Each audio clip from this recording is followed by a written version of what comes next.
अस्सलाम वालेकुम वरहमतुल्लाहि वबरकातुहू। तो आज मुकम्मल डिटेल वीडियो बहुत ही खूबसूरत वाइन के हवाले से लेकर आई हूँ और इसे आप लास्ट तक ज़रूर देखिएगा, क्योंकि ये जो वाइन है ये समर की बहुत ही खूबसूरत वाइन आपके घर को खूबसूरत बना देगी। तो इस वाइन के हवाले से जो वीडियो है उसकी पूरी डिटेल्स देने वाली हूँ, जिसमें सबसे पहले तो मैं आपको ये बताऊँगी कि जो वाइन है ये मेरे घर के बाहर लगी हुई है और उसका भी व्यू मैं आपको अभी करवाऊँगी। तो यहाँ पर मेरी 2 वाइन लिपटी हुई हैं, जिसमें से एक वाइन की डिटेल्स दूँगी। ये जो आप रेड, वाइट, पिंक फ्लावर्स के मिक्स देख रहे हैं वो सारे जो है रंगून क्रीपर में है।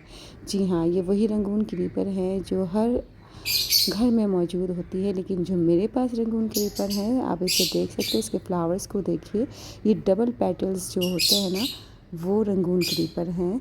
और इसके जो फ्लावर्स हैं ये देखिए, ये डबल पेटल है और पिक्चर में जो मैं आपको दिखा रही हूँ वो सिंगल पेटल हैं।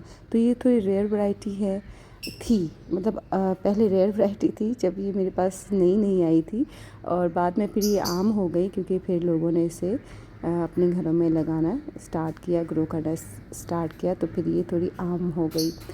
अच्छा, इस वाइन को हर घर में लगाया जाता है तकरीबन। मैंने देखा है कि घरों के बाहर इसे ज़रूर लगाया जाता है, क्योंकि ये झुमकों की तरह लटकने वाली बेल है। इस बेल को नर्सरी वाले मुख्तलिफ़ नामों से जानते हैं और असल में इसका नाम रंगून क्रीपर या फिर झुमका बेल है। और इसे जो नर्सरी वाले हैं सहरा बेल कहकर सेल करते हैं। तो जब आप नर्सरी से लेने जाएं तो इसे आप सहरा बेल के नाम से इन्हें ख़रीदें। जो एक्सपर्ट नर्सरी वाले होते हैं वो तो इसे जो है रंगून क्रीपर या झुमका बेल से ही आपको देंगे। तो ये देखिए, ये इसका नाइट व्यू मैं आपको करवा रही हूँ।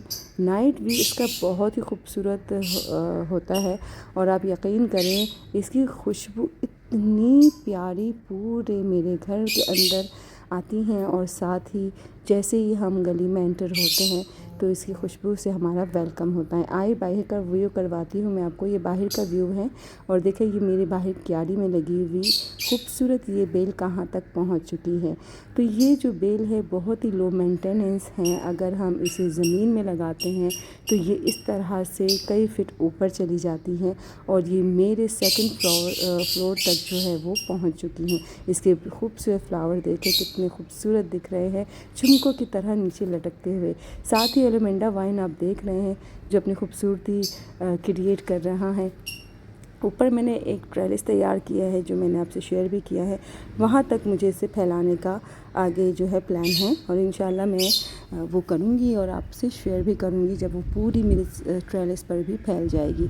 तो इस वाइन को अगर आप लगाना चाहते हैं तो इसे आज ही नर्सरी से ले आएँ और अपने घर के बाहर जो बनी क्यारी हैं वहाँ पर इसे ग्रो कर दें। अगर घर से बाहर लगी क्यारी में आप इसे ग्रो नहीं कर सकते, यानी आपके पास क्यारी नहीं है और अंदर का रूफ टॉप गार्डन है आपका, तो आप इसे रूफ टॉप गार्डन में 24 इंचेस गमले में आप इसे ग्रो कर सकते हैं। 24 इंच का आप इसे गमला देंगे तो ये कम से कम आपकी रूफ टॉप पर भी 12 फीट ऊपर तो ज़रूर ही जाएगी, क्योंकि मैंने इसका भी तजुर्बा किया है। ये हमारे पड़ोसियों का व्यू है। देखिए कितने खूबसूरत यहाँ पर प्लूमेरिया के प्यारे प्यारे ऑरेंज शेड, पिंक शेड और येलो शेड में फ्लावर्स खिल रहे हैं। इसकी कटिंग्स भी मैंने लगाई हैं और आपको लगाना दिखाई भी थी कि किस तरह से कटिंग लगाई जाती हैं। तो जब मैं बाहर का व्यू ले रही थी रंगून क्रीपर का तो सोचा कि आपको इसका भी व्यू करवा दिया जाए। तो हम बात कर रहे थे प्यारी सी रंगून क्रीपर के हवाले से, तो आइए बताती हूँ कि इसकी केयर किस तरह की जाती है। अगर आप इसे गमले में लगाते हैं तो यस, इसकी केयर करनी पड़ती है, इसके पानी का ध्यान देना पड़ता है और इसे फर्टिलाइज़ भी करना होता है, पर बट जस्ट मंथ में एक बार। आप मंथ में एक बार इसको गोबर की खाद दे दें भरकर, तो इसकी फ्लावरिंग बूस्ट होंगी। और साथ ही इसे आप केले के छिलकों का फर्टिलाइज़र भी लिक्विड फॉर्म में भी दे सकते हैं और आप इसे सॉलिड फॉर्म में भी दे सकते हैं। तो साथ ही मैं आपको ये बताती चलूँ कि ये जो रंगून क्रीपर है झुमकों की तरह गमले में भी फ्लावरिंग करती हैं। तो कोई मसला नहीं है, चाहे आप इसे ज़मीन में लगाएं या चाहे आप इसे गमलों में लगाएं। फुल सनलाइट इसे चाहिए होती हैं। सर्दियों में इसकी जो पत्ते हैं वो झड़ जाते हैं, ये तकरीबन खाली हो जाती हैं और इसकी फ्लावरिंग भी रुक जाती हैं, लेकिन ये मरती नहीं हैं। इसकी टहनियाँ बिल्कुल सूखी सूखी हो जाती हैं, लेकिन आप यकीन करें ये जो वाइन है मरती नहीं है। सूखी टहनियाँ ऐसे लगती हैं जैसे मर गई हैं, लेकिन जैसे ही फरवरी स्टार्ट होता है इसके अंदर नई नई शूट्स, नई नई लीव्स जो है वो निकलना शुरू हो जाते हैं। तो आप इसे बस जब ज़मीन में लगाते हैं तो बिल्कुल केयर की ज़रूरत नहीं है। कोई केयर मैं इसकी नहीं करती हूँ ज़मीन में। बस जब मैं इसे गमले में लगाया था मैंने अपने पुराने गार्डन में से, तो मैं इसकी केयर करती थी, इसके पानी का बहुत ध्यान रखती थी।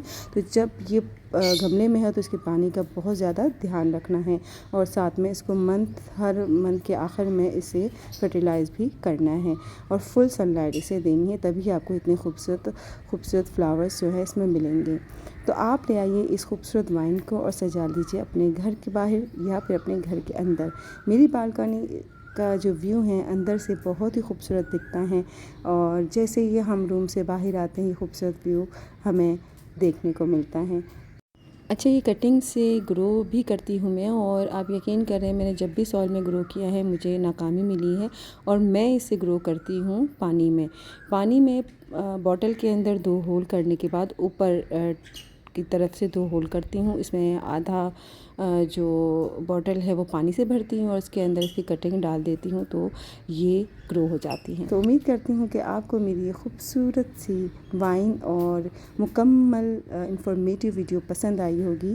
प्लीज़ वीडियो पसंद आई हो तो उसे लाइक कर दिया कीजिए और साथ ही शेयर और सब्सक्राइब भी। अल्लाह हाफ़िज़।